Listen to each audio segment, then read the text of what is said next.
Hello, hello, hello, hello. Welcome, everyone. I'd like to welcome you to this special webinar titled How is AI My Business? This webinar is proudly brought to you by AI and Robotics Innovation Hub. So, I would love to tell you a little bit about us. AI Innovation Hub provides hands-on training and boot camps in AI, robotics, and emerging technologies. We cater to both beginners and advanced learners. We also offer consulting, custom AI solutions, lab setup, educational partnerships, and much more. Our mission is to create an ecosystem where imagination meets intelligence, empowering individuals through hands-on AI and robotics education, research, and industry collaborations. The purpose is to drive technological advancement, growth, in order for us to maximize the societal impact and improvement that we could see with such technology. So I will start with my name is Moses Jeffrey Ifine. I am a AI and robotics engineer at AI Innovations Hub. So we offer a lot of services ranging from setting up tech laboratories for schools. We specialize in setting up state-of-the-art hands-on tech laboratories for schools with a focus on robotics and coding. And also we give AI consulting for businesses. This is one of our specialties. So businesses who are open to adopting this new AI trend, adopting AI technology into their business operations in order for them to scale and optimize their business processes. It doesn't matter if you're a small scale business or you're a big corporation, whatever it is, there's always an AI solution for you. And also, we set up AI infrastructure. We're talking about designing and deploying hardware from cloud systems to any type of infrastructure, and we're at scale. So, without much further ado, I would also love to tell you that one of our very, very, very key service is trainings. So, we offer trainings and boot camps for students and professionals to build real world AI projects. Speaking about trainings, this July we have a wonderful tech cohort coming up. It's called Technova. So, we are going to be training students and professionals on a lot of hands-on programming, AI, robotics, machine learning, product design, and the cohort is this July and is in multiple stages all the way down to August. And also, we are in partnership with a wonderful SMER Foundation for the summer boot camps for our little and also secondary school students, our primary and secondary school students, and anyone within the ages of 7 and above.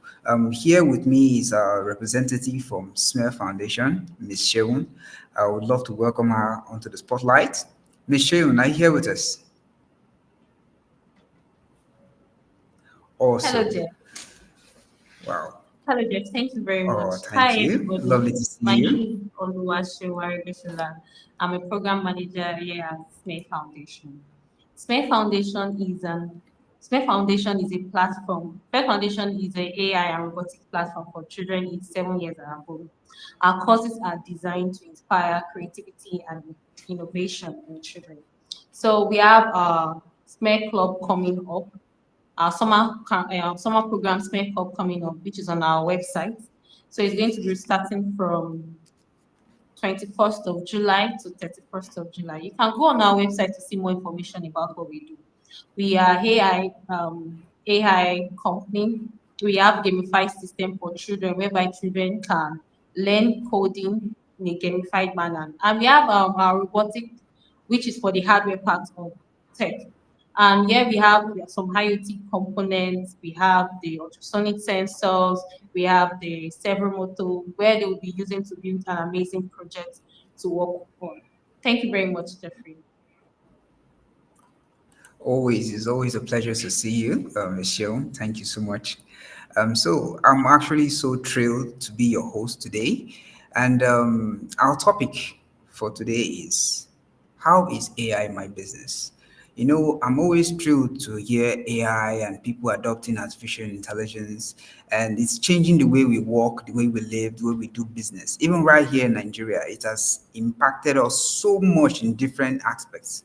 You know, now a lot of people think AI is only for big companies or for applications on your phone, but AI is already part of our daily business, our schools, our hustles, our side hustles, our daily routine. Everything AI is already being incorporated into it.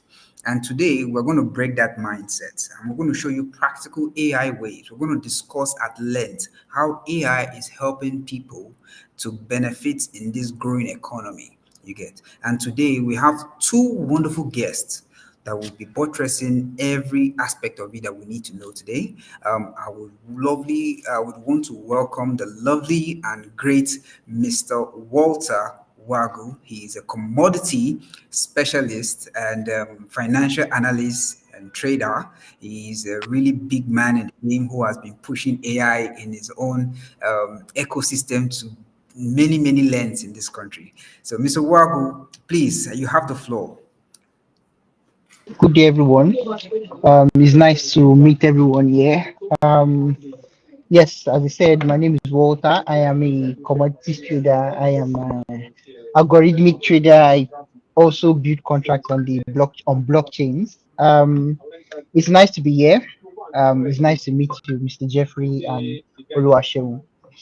Yeah, Oh, can we? thank you so much. Thank you very much. And also, we have our wonderful, wonderful tech integrations professional, Mr. Faithful Aja. He's our second speaker for today. And Mr. Faithful, please, you have the floor. Let the people know who you are. All right, good evening, everyone. This evening here, and it's good to meet you. My name is Faithful Aja. Like you said, I'm a tech integrations manager. I'm a data scientist by profession, and yeah, I'm happy to be here today. Awesome, awesome. Thank you so much. So, without much further ado, we'll be diving into our topic for today. How is AI my business? I will start with you, Mr. Walter.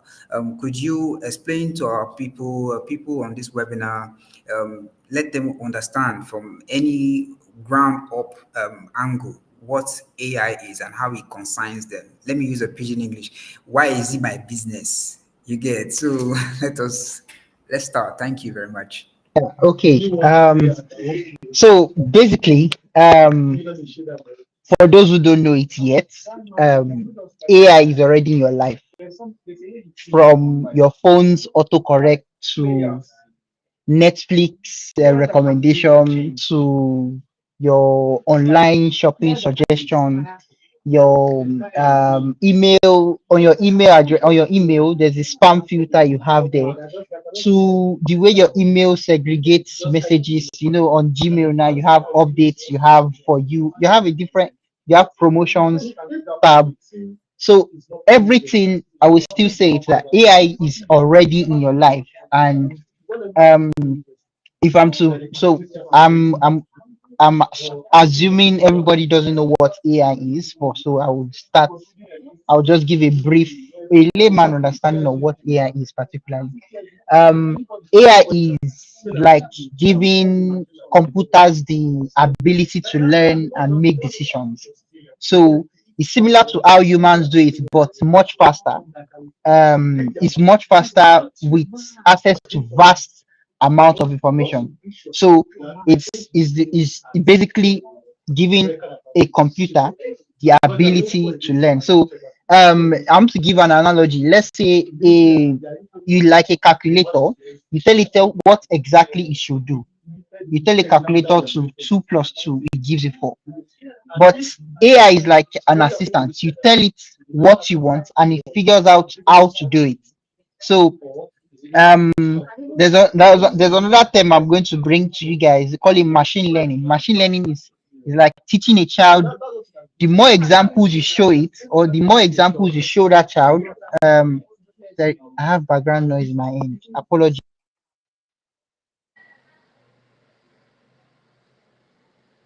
Hold on a minute. Is the background noise still there? Is the background noise still there?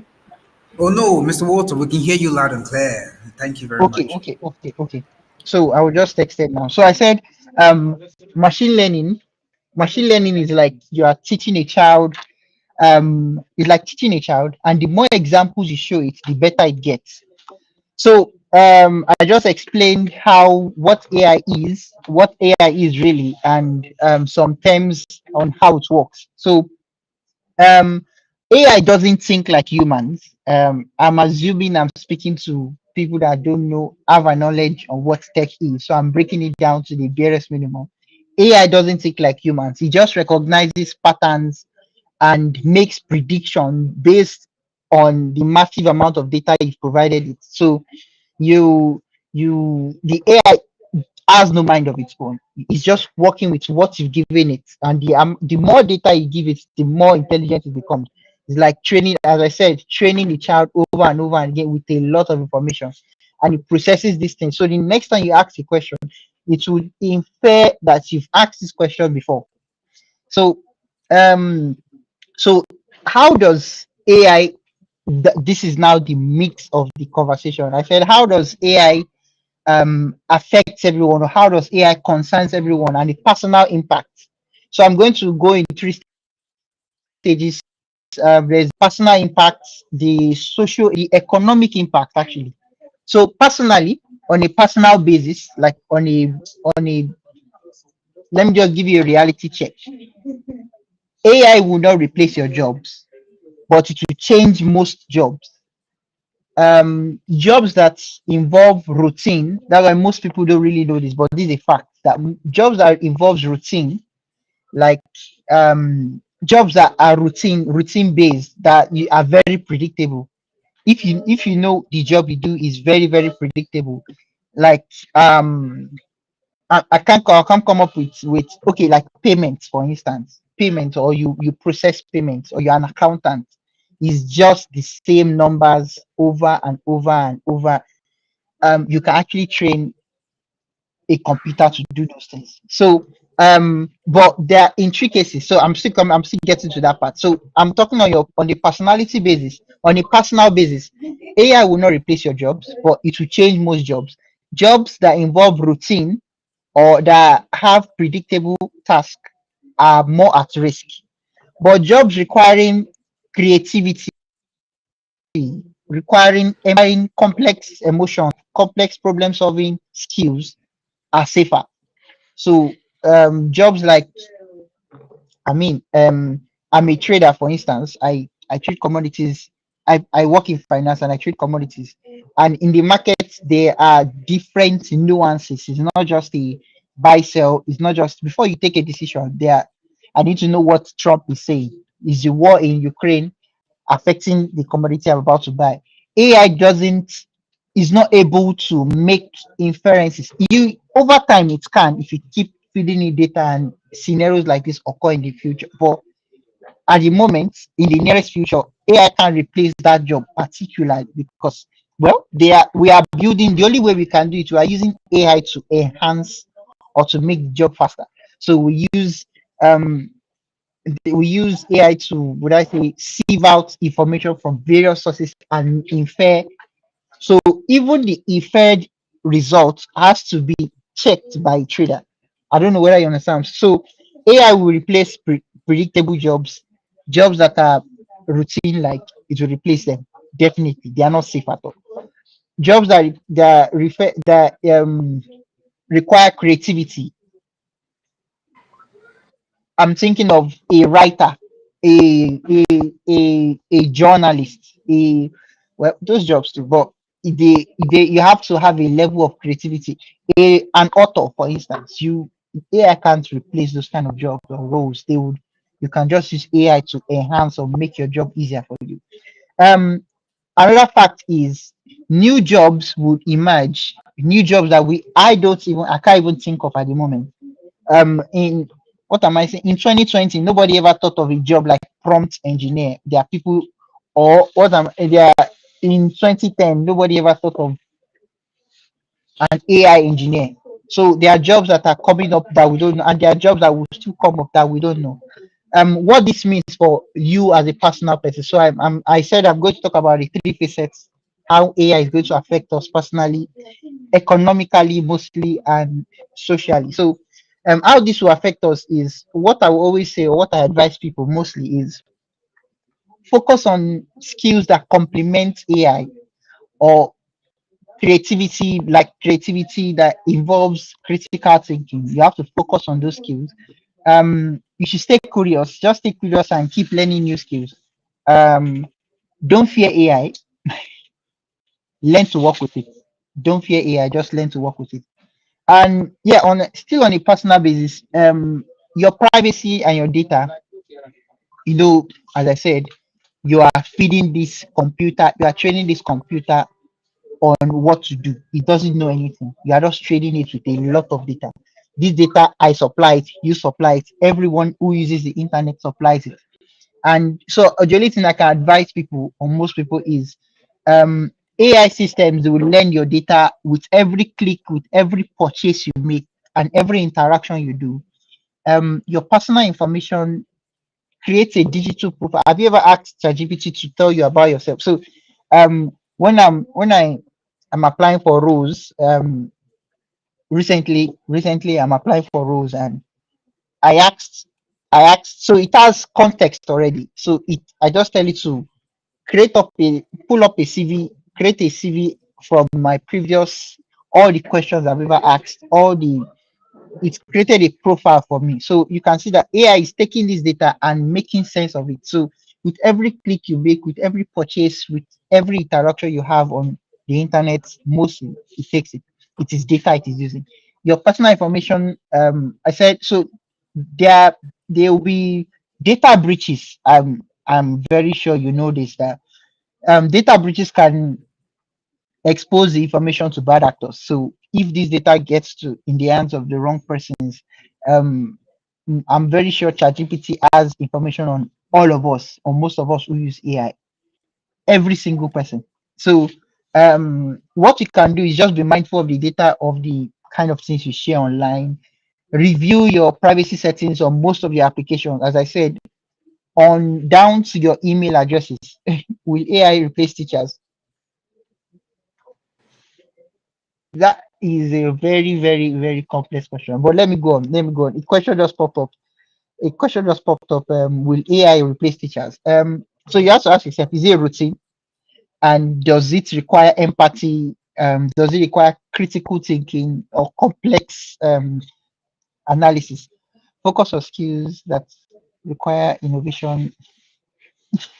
I'll get back to the question. I'll get back to the question. So as I was saying, I'm almost done with mine. Um, so I said you have to be mindful of the information you share, and you have to review the privacy settings on your application, and understand that free services often mean that you are paying with your data.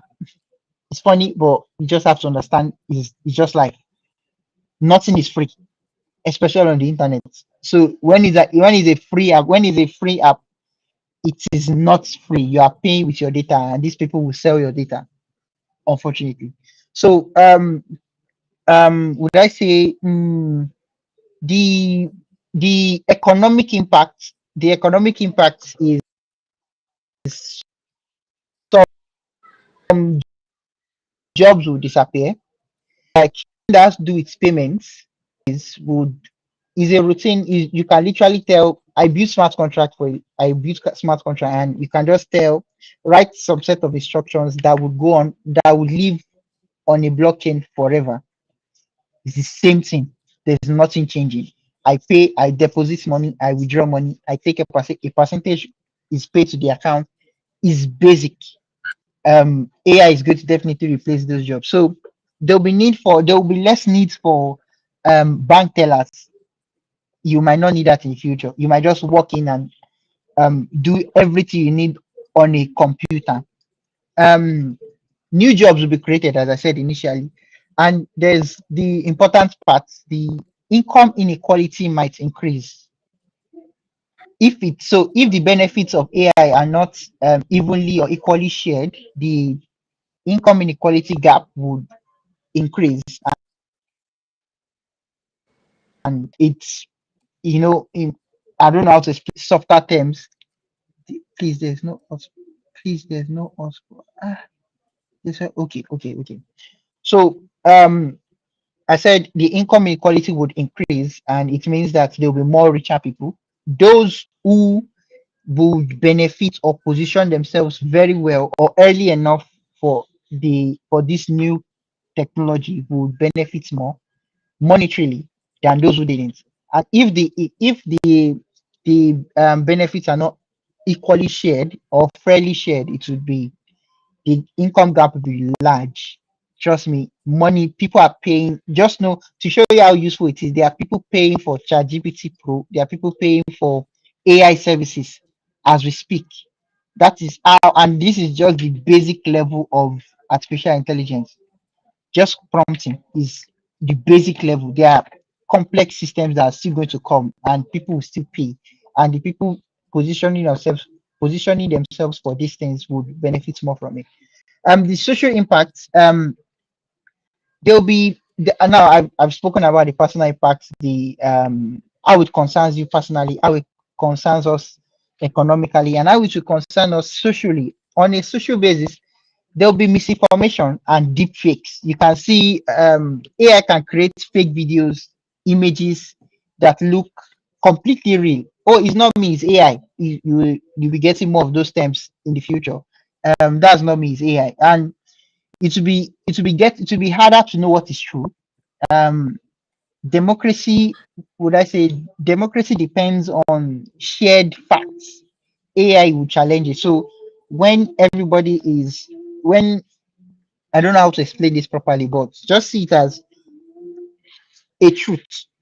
Everybody accepts this as a truth because everybody accepts it.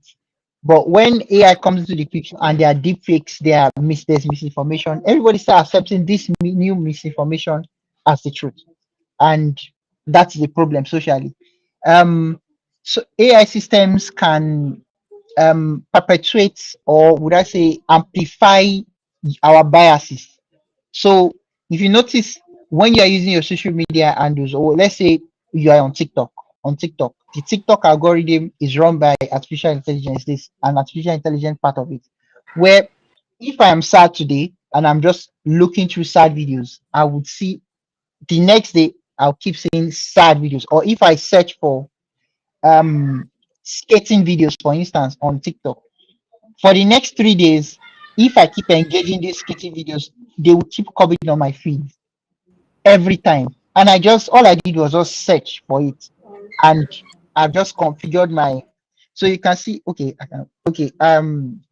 don't want to go over this too much, but I have to rush it. I just got a text. I have to be rounding up now. But so, um, Um, basically, you can I said AI systems can perpetrate and amplify our biases if training data reflects historical discrimination.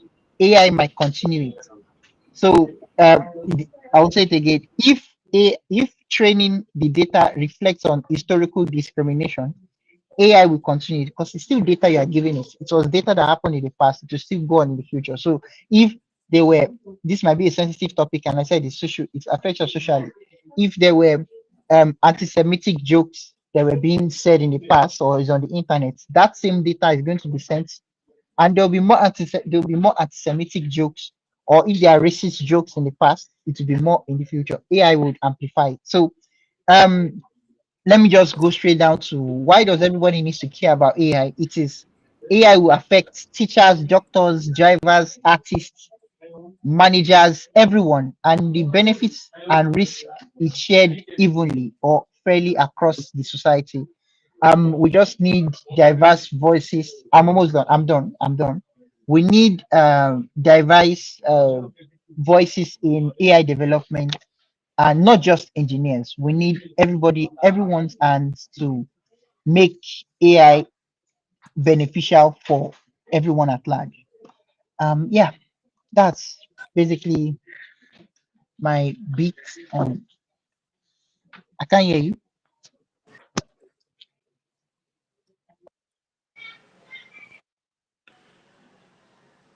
I can't hear you, Jeffrey.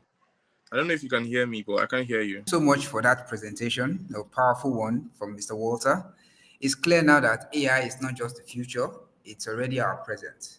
Whether you are running a school or you're in the financial sector, you have a clinic in Yaba, or you're a tailoring business in Uyo, there is something that AI can do for you. But still, there are guardrails that we need to follow. And for more on this, please, we are welcoming Mr. Faithful to give us another approach and broader understanding of this AI and incorporation into business processes, because we have people who are on this feed right now from all over the world who have small businesses, side hustles, students. These people are looking for how they can infuse their processes with AI and increase their earnings, level up their game. You get so, Mr. Faithful, please, let's have this open discussion on this. Thank you. All right.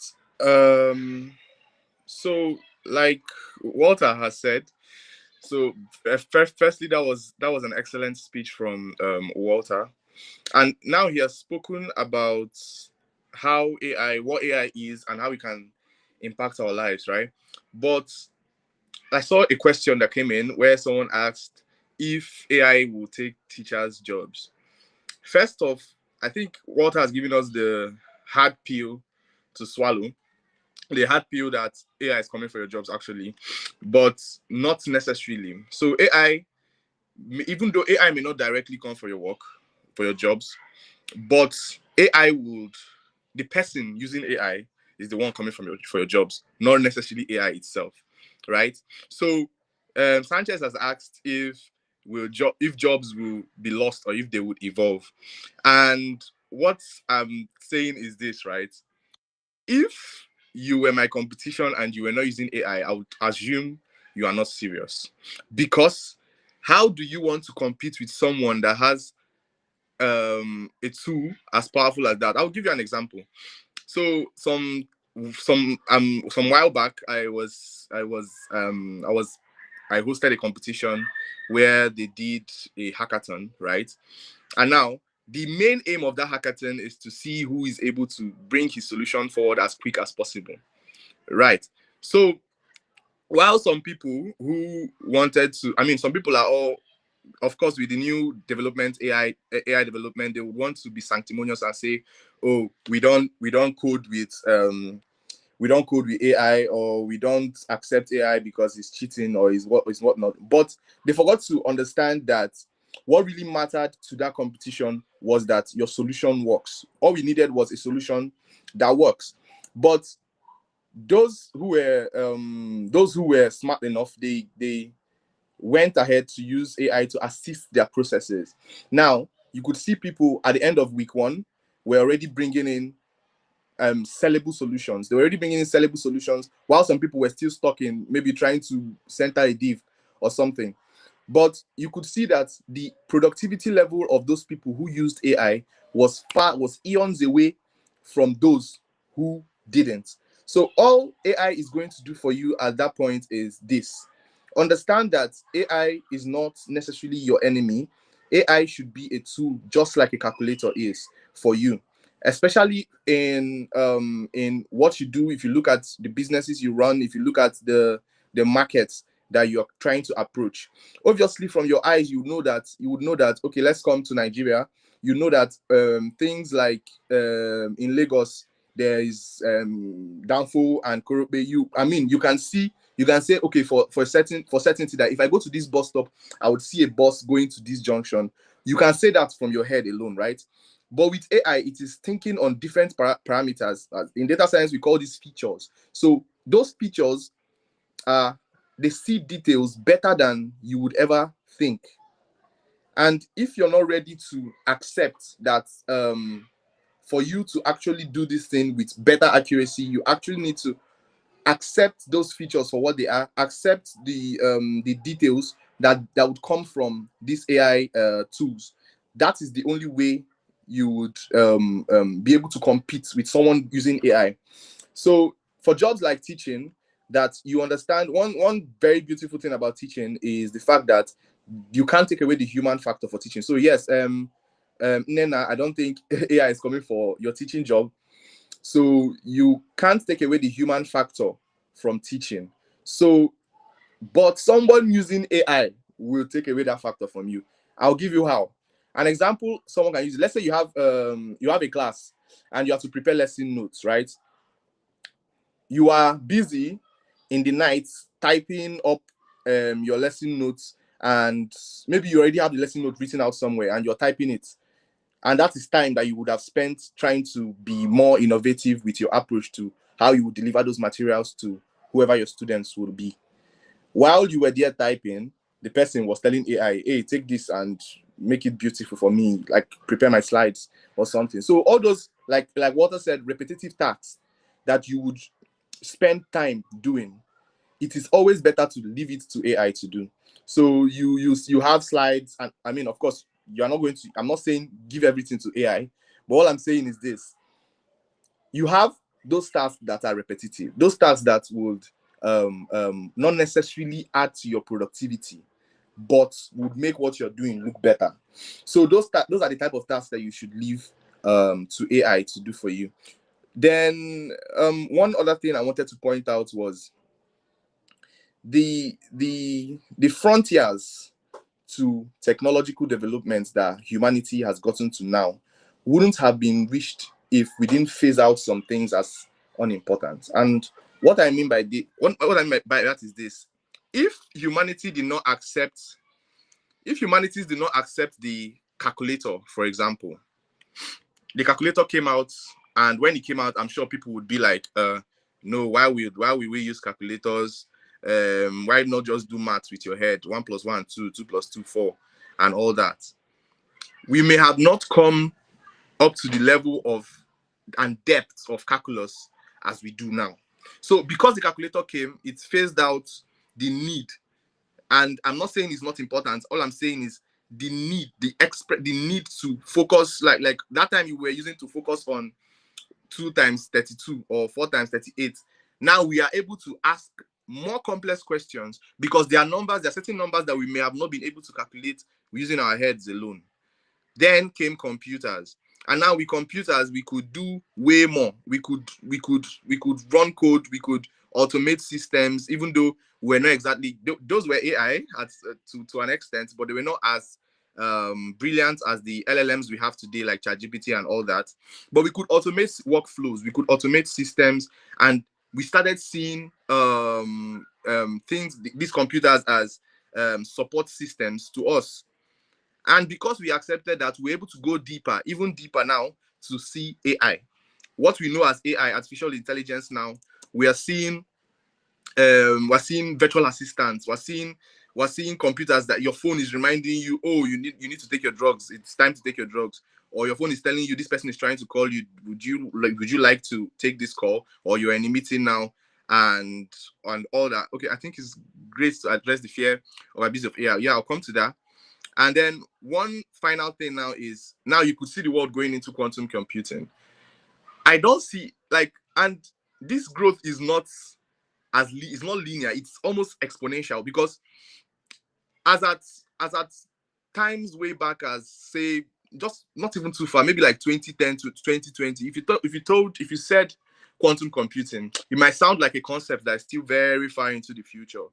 But now you see people, and I was speaking with someone just the other day. He was talking about encryption with DNA. These things will not be achievable. Humans will not be able to think in that capacity if we do not accept a certain level of technology and phase out the other. So while we phase out, we know that, okay, for us to get to where we are going to, we need to accept some things to be the new status quo. So we should not look at AI as our enemy, but AI should be our friend. Then let's go into the abuse of AI, like someone just asked. AI can definitely be abused. In fact, AI right now should be one of the most abused technologies. And I'm sure everyone that is here, even if you do not know what AI, that probably why you're on this podcast, on this webinar, is you just keep hearing AI everywhere. I think that should be like the most spammed word for 2025. Everyone, AI. And now we see people using it for wrong. And it was crazy when VO3, the new model from Google came out, and you could see people now. You can auto generate videos that speak, and you're already seeing people making. There's this trend I see people where people do is like news flash, and you're seeing it's something that looks perfect like a news broadcast, and it is not existing. Those are not humans. Those are AI generated videos. So how can it be abused like that? You could see people bringing up evidence, and they could say, oh, I was at this seminar last week and this happened, and they bring up fake evidence, and they could just use that. And you could see people like fraudsters. Before, it could, all they needed to do, before they needed to maybe take a call, fake their voices, and try to scam people from other countries. But now they don't even need to go that far. AI is doing that for them already. So that's one way they could AI could be abused. So while we move forward in the AI frontiers, I think it's also very important that security, I think maybe good point of advice, a good place to go into right now is the security part of AI. If you actually want to, that's somewhere that will be open in the future, because we need to have a body to check all these things. We need to have a body to make sure these things are moderated. The use of AI is moderated and able to. So if someone is bringing to court an AI generated video, there should be something in place to check that. So that is that's one of the various ways AI can be abused. The many misconceptions we might have about AI, especially in Nigeria, is that AI is just something for tech guys, or AI is just something for people in computer science. But even as a market woman, even as someone like a teacher, like someone asked here, AI, we should understand that AI is going to be your friend. AI should be your friend. If you are, what example will I use now? If you are a doctor, or if you are a lawyer and you find, okay, let me tell you one funny story. I have a friend who is into real estate, right? And he had a client who wanted to buy, like, it was a shopping complex somewhere in Lagos on the island.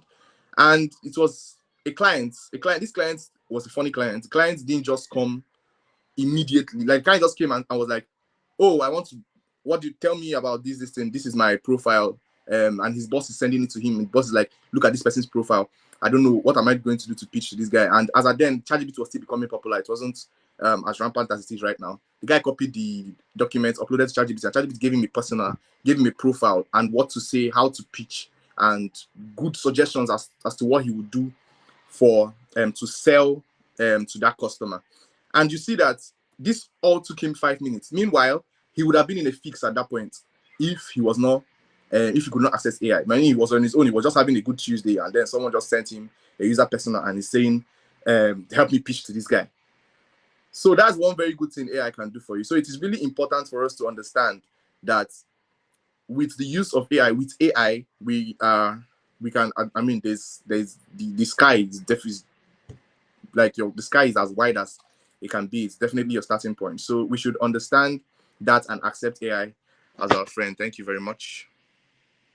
Wonderful one. Thank you so much. Wonderful, wonderful one. It's always impactful to listen to you, Mr. Faithful.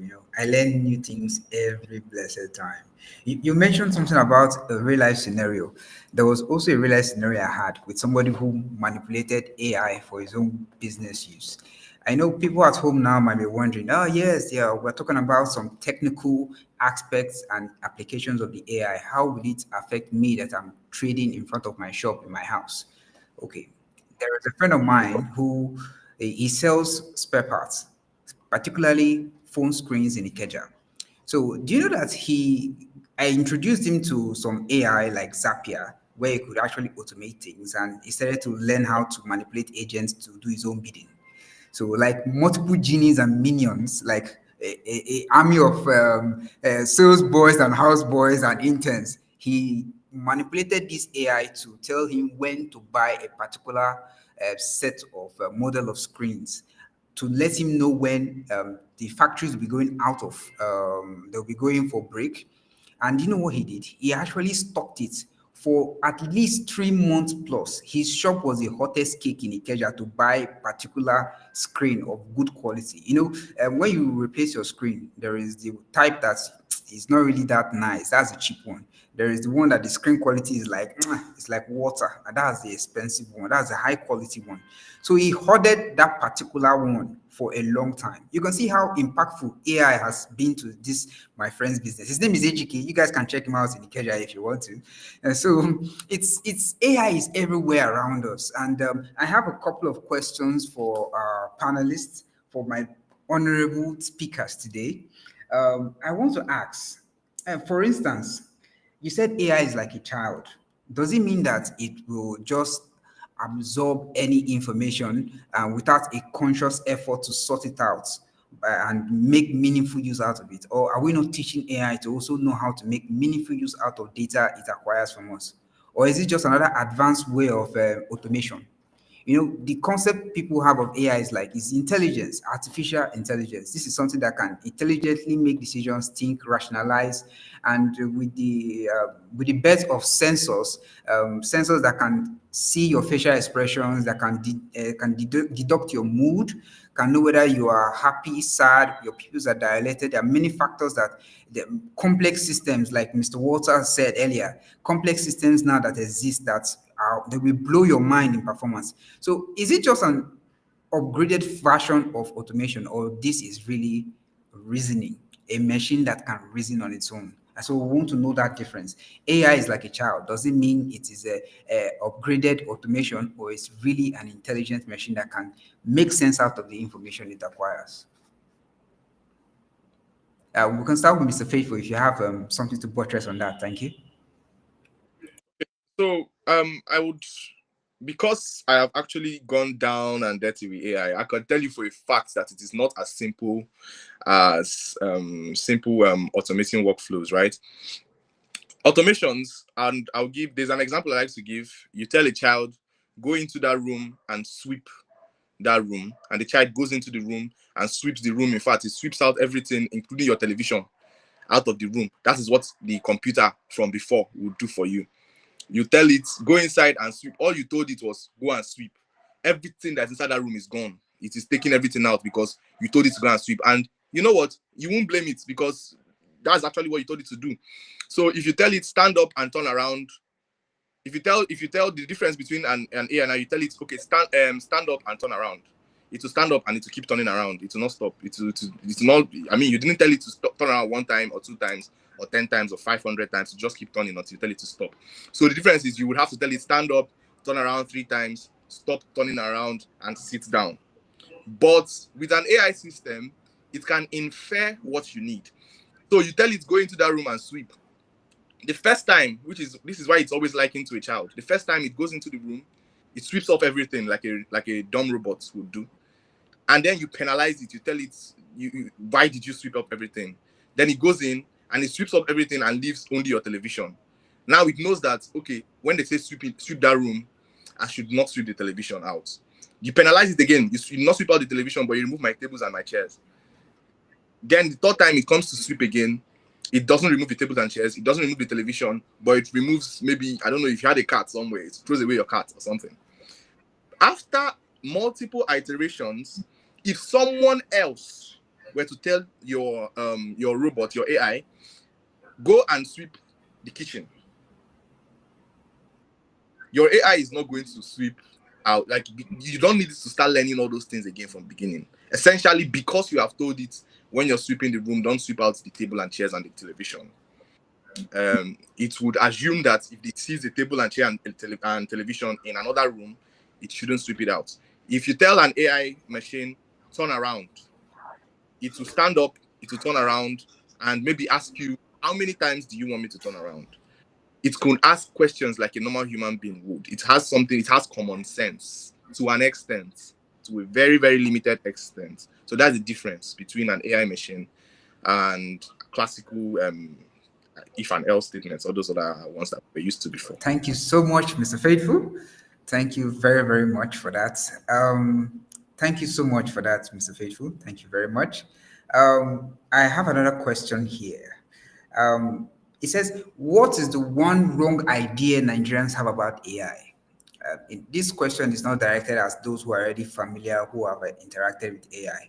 Is what is one wrong idea that Nigerians have about AI? We're talking about mummies, daddies, upcoming kids in primary school who don't really have a clear idea, but they've been hearing AI. They probably have a phone that has AI, but they may not have the real concept of what AI really is, and therefore they are not making good use of it. It's not being utilized. You get so. Please, Mr. Walter, I don't know if you could help us out on that. And Mr. Faithful, we would really love to hear side of the story as Yes, well. yes. So one big misconception Nigerians have about artificial intelligence is that AI is for tech companies, That a lot. and that is laughable in a sense because it's not just for tech companies. It affects every part. As a teacher, as a teacher, I can use AI. As a business person, I sell stuff online. I will use AI. I can, you can. That is one very big misconception most Nigerians do have. They always say, they always ask whenever they hear, they attribute it to whatever the people that work in tech and whatever they do in tech. But businesses, as even payments, use artificial intelligence. So yeah, um, that's one misconception that needs to be worked on, and most Nigerians need to come up. And yeah, I believe with time, everybody will understand, or most Nigerians will understand that it's not just around tech. It's not just limited to tech companies. It is all businesses. Doctors would use AI. Yeah. Thank you very much for that. That's a wonderful insight. Mr. Faithful, you have anything to buttress on that, please?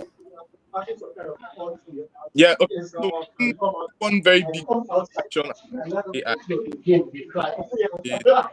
is so the okay. Thank you. So the major issue, one major issue that we usually have in Nigeria is the fact that we like to follow the wave. And what do I mean? I'll explain what I mean by follow the wave. A technology comes, everybody downplays the technology, and maybe it's not a Nigerian issue, maybe it's just general flock issue. We downplay it and castigate it until it becomes beneficial to people. Then we now want to join it, and then we're not trying to join it when maybe it has affected us, maybe it has affected you, maybe one of your competition has used AI to outpitch you or to do the research better than you, and that will now start paying you. Then you now say, oh, it's like I'll start using AI. So you would cry from now till next year about how AI might be cheating, but until you're able to phase your mind, understand that rather than looking at it as cheating, look at it as a tool to help you better what I mean. Notwithstanding, there's a place to call AI cheating. For example, you'd see people, if you were to have a final year project in school where it is important you do your research and submit your thesis paper, but you went to ChatGPT to generate fake research points, fake data, and then come to present it as your endless work of research, then that's cheating, obviously. But we tend to dismiss AI as cheating. I mean, why would a tool be so good? You get. So that is one wrong idea Nigerians have about AI. And the answer is this: AI is not ojoro. AI is not cheating. AI is not it's not against you. It's not your enemy. Yes, accept AI as your partner, your employee, if anything. Yeah. Thank you very much for that, Mr. Faithful. Yep. Thank you very much for that, Mr. Faithful. Thank you very much. Thank you very, very much for that, Mr. Faithful. Yes, AI is not it's not against us. It's our partner. And note, it's not your personal Lord and Savior to save you every time you have a problem. You still need to infuse your human element every now and then in it because it's a tool for us to use. For instance, now you are with a lion, you are in bush. Let's say you are in a precarious situation. You cannot say because you have AI is an unfair challenge. No, people should get rid of that mindset. And so, without much further ado, we are coming to the close of this webinar.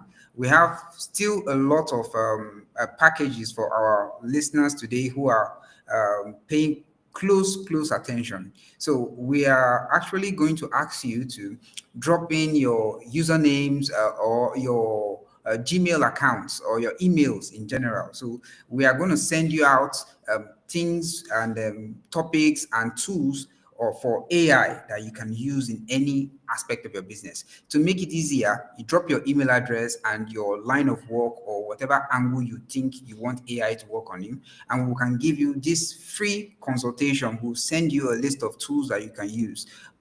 At least they will be properly curated by my wonderful Mr. Faithful here. And also for those who are also trying to implement AI in their financial endeavors, Mr. Walter will do us the honors. And although we might want to take more questions, but we don't have much time, and we would love to thank our viewers, thank our speakers today, and thank AI Innovative Hub for bringing this wonderful information our way. And also, this is not just the last time or the only time this is going to happen.